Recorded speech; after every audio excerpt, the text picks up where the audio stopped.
Alright, so from the time I've attempted to do this last time, I have actually had my front tires replaced. They were getting pretty bald. It was very scary to drive on the highway. Now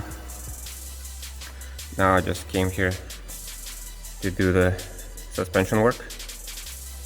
And this is what I noticed on my lug nuts. There are in this kind of state. They're not really tightened and they're not really loose. I hope they're not cross-threaded. When the guy was putting them on, he used the impact to put the nuts on, and then he finished them off with a torque wrench. I hope they're not stripped. So yeah, I'm gonna try to remove them and see how the threads are. If I remove one of them and it's stripped, I think I'm just gonna leave it in there and figure out what to do later, because if I take them off and they're stripped, then I can't put the wheel back on.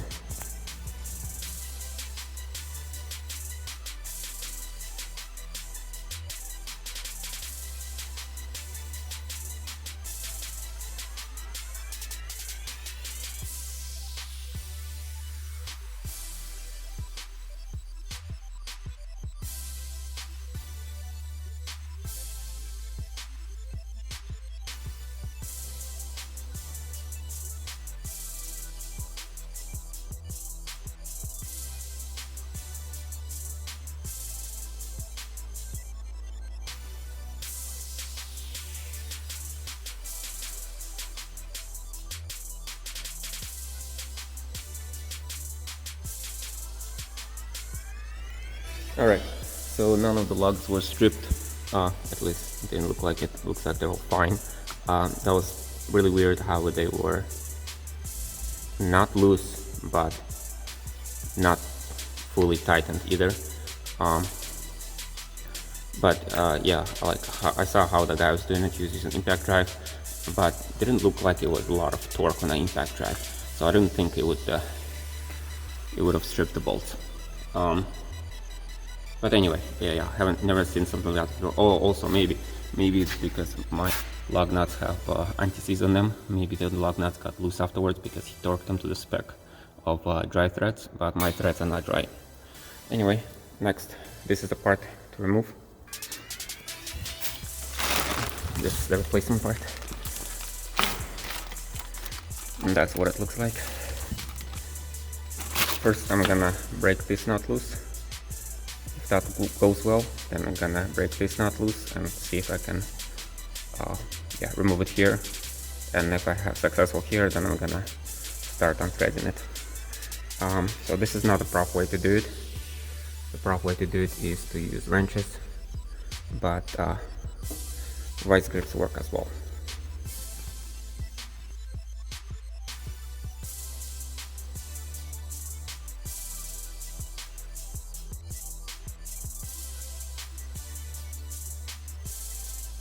Alright, success. I was able to break this nut loose. There, it is loose. So this is the locking nut. I'm just gonna leave it there so I know where to put it back. And now I'm gonna loosen the top nut. Sometimes they have like a locking pin or something. This one doesn't. Also sometimes once you break it loose, it will just start spinning through. I hope that doesn't happen here. Okay, wait a sec. I should take out the key.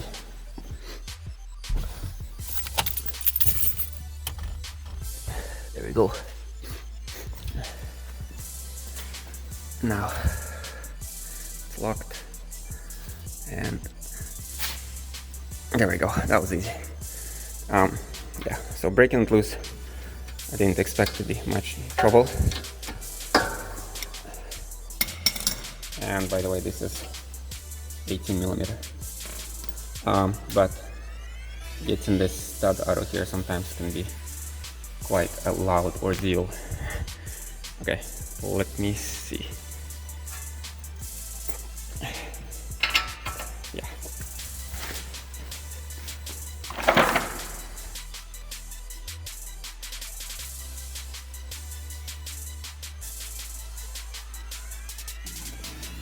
Alright, so I have removed the top nut, sometimes called the castle nut. There's a locking pin in it, but there's no locking pin. And now I'm left with this. So the proper procedure to get this guy out of there is to hammer on the side here, not on the top. Yeah, don't hammer on the top. Try to hammer on the side, and that should vibrate it off. What I'm gonna also maybe try to put a wrench on top, because this is actually a hex. Oh, is it hex? Or is it Torx? Or is it 8-side? Anyway, well, maybe I'll hit it 2 times.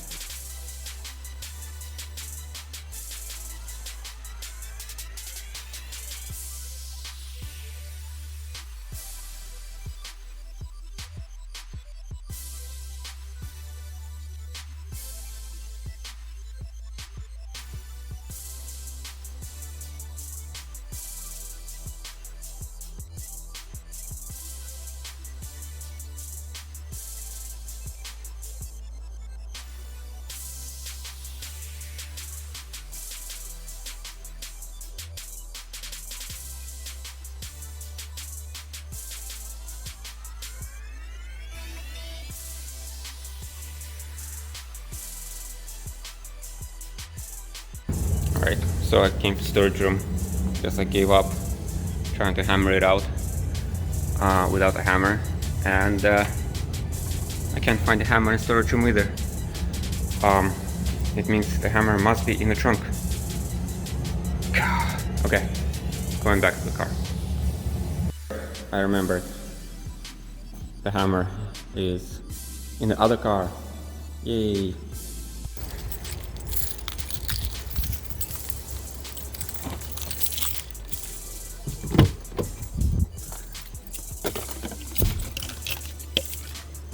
Here it is. Found it.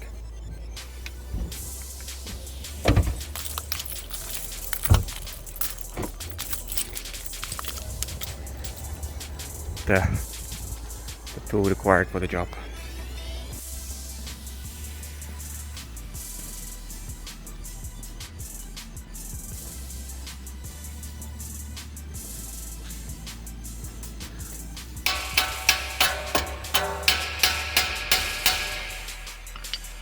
Success! This is the one that was jammed in there. It came out. What people tell me online is I should just hammer this side as hard as I can. I did that. I did hammer a lot. This thing is almost flattened out here. Didn't work so well. You can also use like a pickle fork. I think jam it in here and wiggle it. I think that will destroy this ball joint, but should be able to get it off that way. What I use is this C-clamp, like that.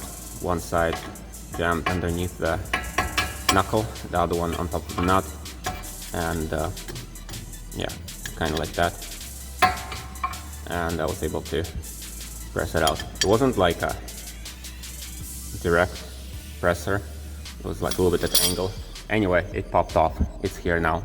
Alright, so now the trick is to keep this nut where it is and loosen this ball joint and put the new one on. Also, people online advise another way to make sure that this ball joint goes in the correct place, because, well, relatively correct place. It doesn't have to be correct because it's actually advisable to do alignment afterwards. Is to count the number of turns. So count it from the up position. So right now it's up. So do like this: 1, 2, 3, 4, 5, 6, 7, 8, 9, 10, 11, 12, 13, 14, 15, 16, 17, 18, 19, 20,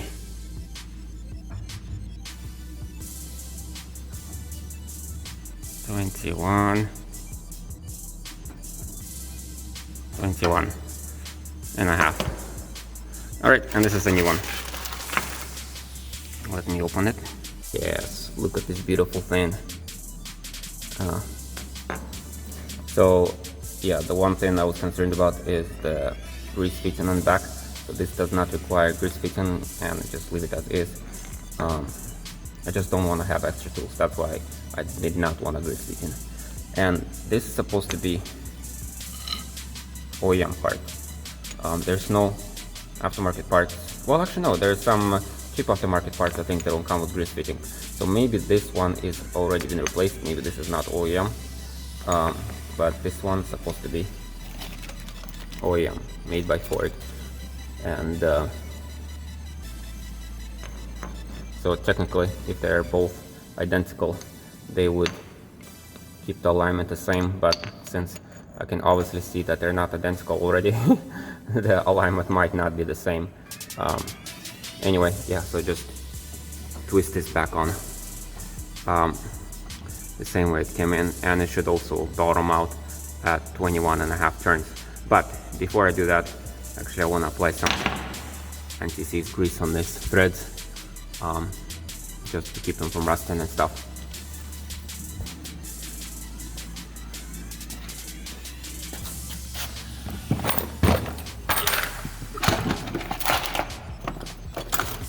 So yeah,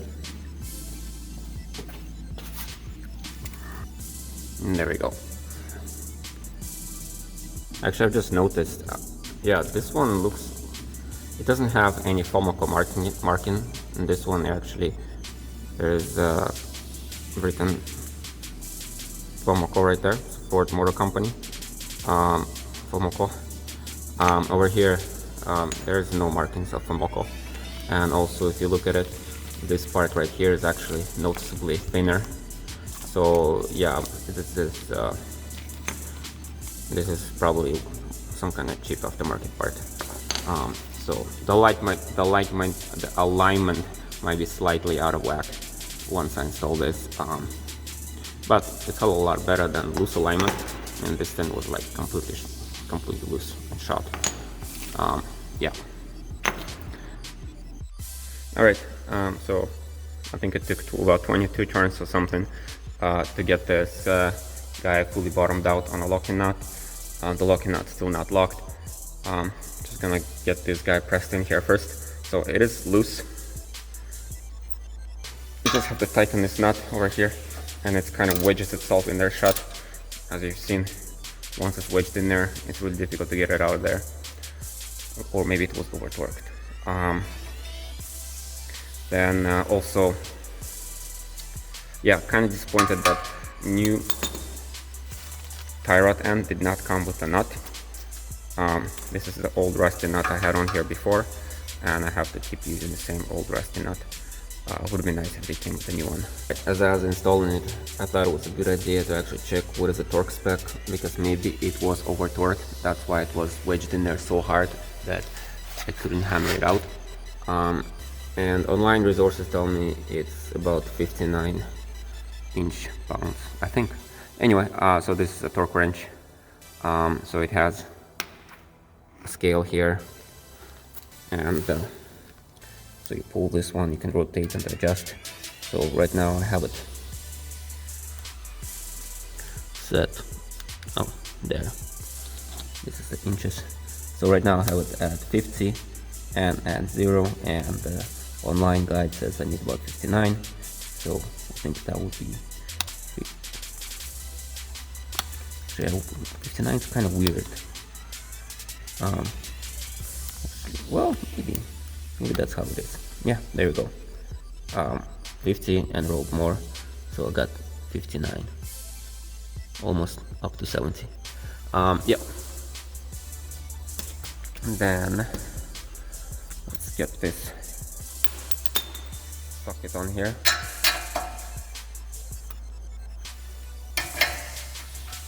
Oh, actually I need a different size socket.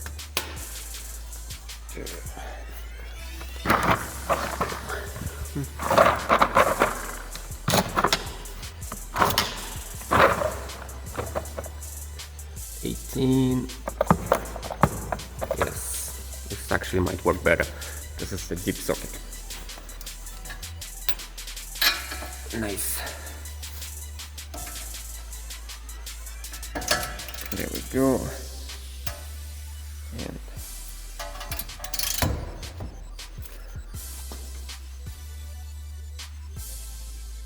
okay. So it tightens. It's gonna click once I get there.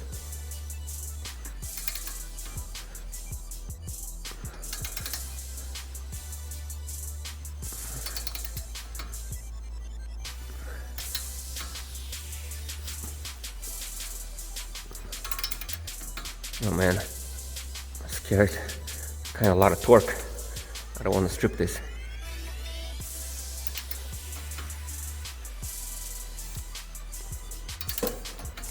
I got this torque wrench at work because it was in a recycling bin.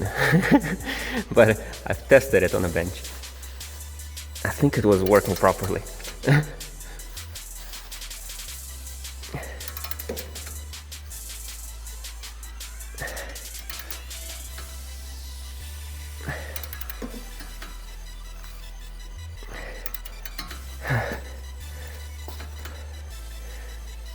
So it's supposed to click, but I don't hear it.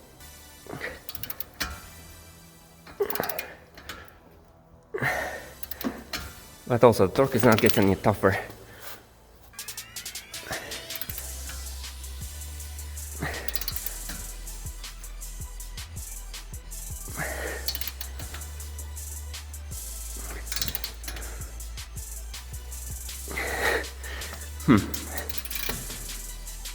Let me double check this wrench.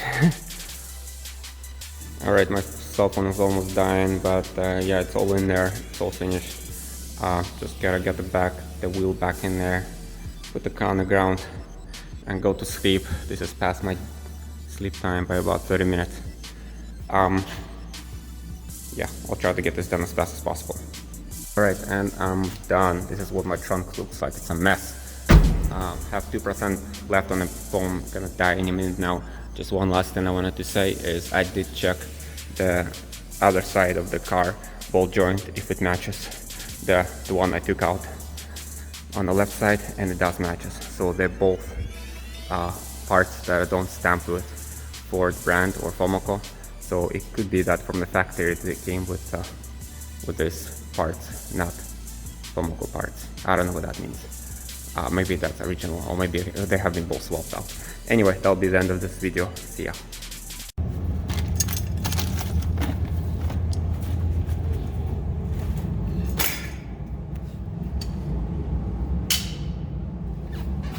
Alright, just kidding guys, the video is not over. I screwed up and I have some more fixing to do. I'll explain it down the road.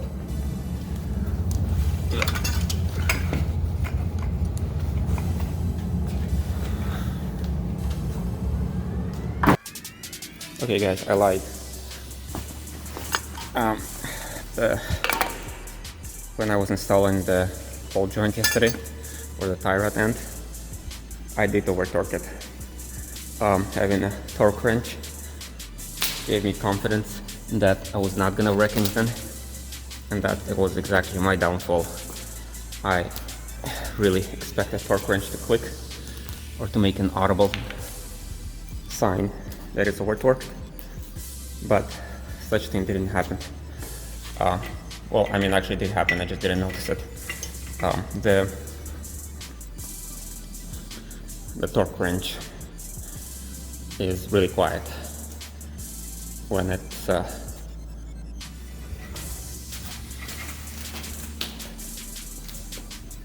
when a torque wrench clicks.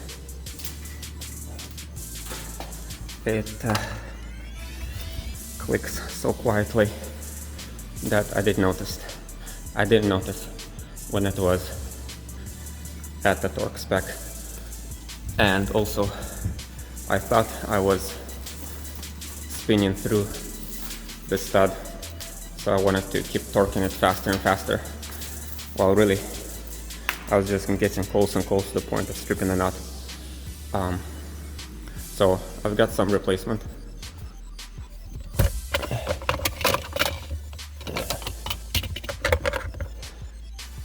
I got replacement nuts. I have 3 of them. The thing is, it might not be just a nut. It might be the nut and a stud that is stripped. So I'm well aware of that. I am ordering a new one for the new tie rod and for the replacement again. So that's another 60 bucks. But for now, yeah, I just want to take that nut out of there and stack a couple of non-stripped nuts in there. Yeah, so I guess it doesn't really make a difference much if it's stripped anyway, but I don't know, I just want to do it.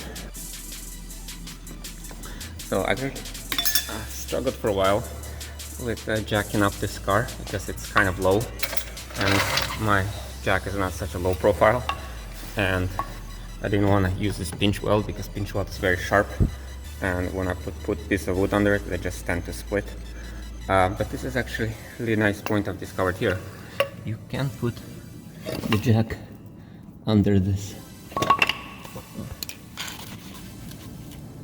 You can put the jack underneath here, that square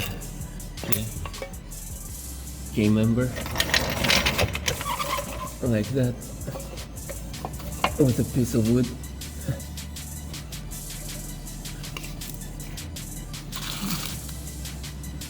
Yeah.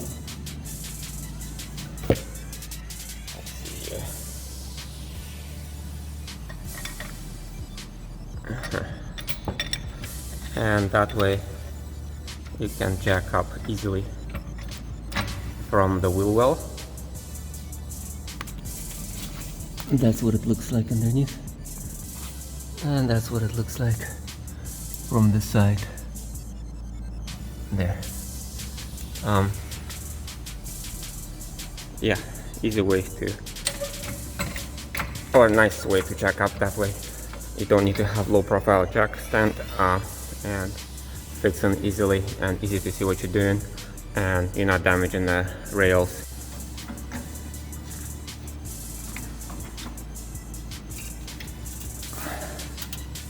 Alright, so once you have the car about this high, you can put a piece of wood,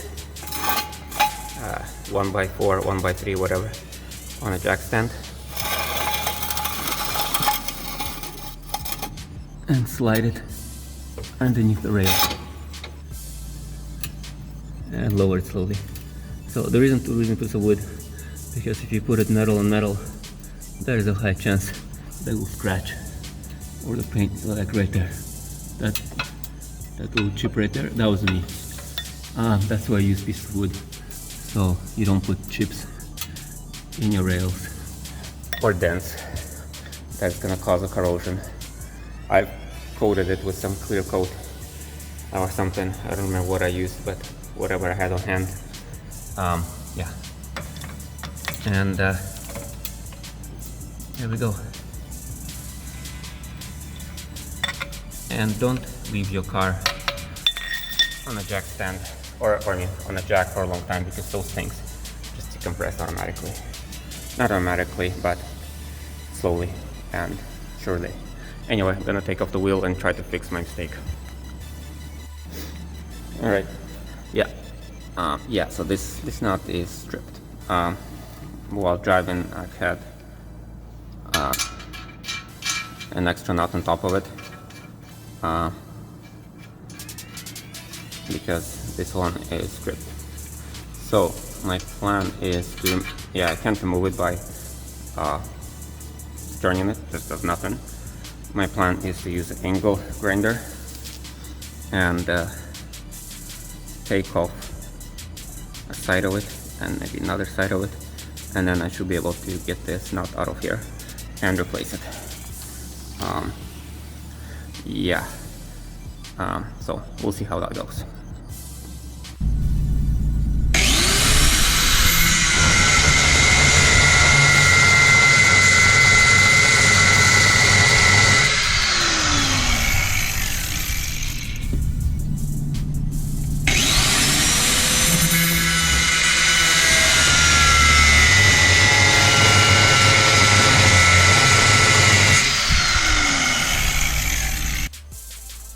Alright, there it is. I was able to get the nut off, yeah, by grinding two sides of it and just wedging it off. Not sure if it's visible, but yeah, the threads are stripped on the stud as well. So yeah, like I said, I've ordered a new one. It's on the way.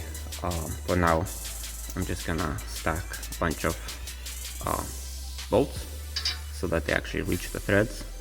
So there is actually something holding it inside, but yeah, first bolt is just gonna be a spacer, second one, or first nut is a spacer, second nut is the one actually gonna be holding it in place until the next new one arrives. So yeah, there it is. That's mistakes have been made. So it's quite normal. When I work on stuff, I break stuff. So it's actually kind of unusual when I do stuff on a car and I don't break anything. That's when I'm weary, because maybe I broke something without knowing it.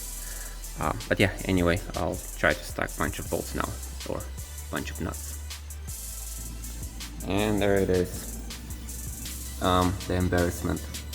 Yeah, so stack washers and nut and another nut to use up all the threads that are there. Yeah, it's embarrassing, and it's the reality. Sometimes when I work on cars, I break stuff. Well, actually, pretty much all the time. That's why it's sometimes it's not easy to find motivation to work on cars, because I know that the result might not be better. It could be worse. It could be worse off than I started with. Paid $60 for that part, and now I have to buy another one and wait for like 5 days for it to arrive and do all of this again. But hopefully it's going to be easier to take out that tie rod end than the previous one. Well, and I have some experience now with the use of C-clamp and everything. When I watch YouTube videos, I see other people screw up. Kind of makes me feel better about myself, because then I know that I'm not the only one who is screwing up working on cars. And in case this helps anyone, there you have it. I screwed up. Let me just put it back together. Yeah, in the next video I will do the rear stabilizer links. I already have the parts.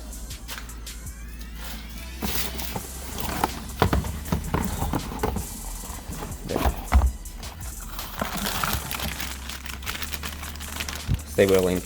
The only part that's worn out is actually the bushing, but it's really difficult to get the bushing in there, so I bought the whole link. Just that bushing is the one that gets worn out, but I bought the whole link because it's just going to be a lot easier to replace. And yeah, and also it might be, actually it might not be, but the forecast is still on next week is going to be snowing all week. So I'm gonna try to get my car ready for some rust and road salt protection. So maybe I'll do that before I do rear stabilizer links. Yeah, anyway, so this might be for real the end of the video. See you next time.